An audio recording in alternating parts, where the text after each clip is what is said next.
Why we use almonds in our corrective diet?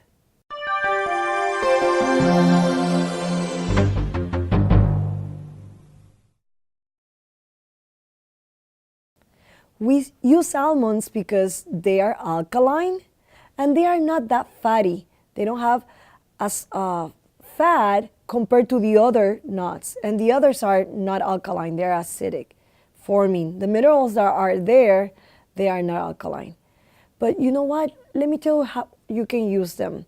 For a child, you can start with 2 almonds a day, and for a normal person like an adult, 4.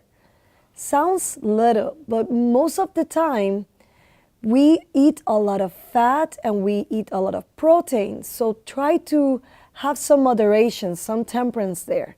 They are good, but you need to keep it simple, balanced, only 4.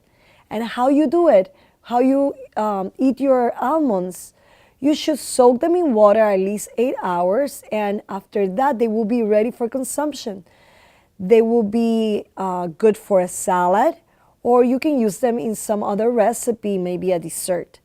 I know that you're gonna love them, like them a lot.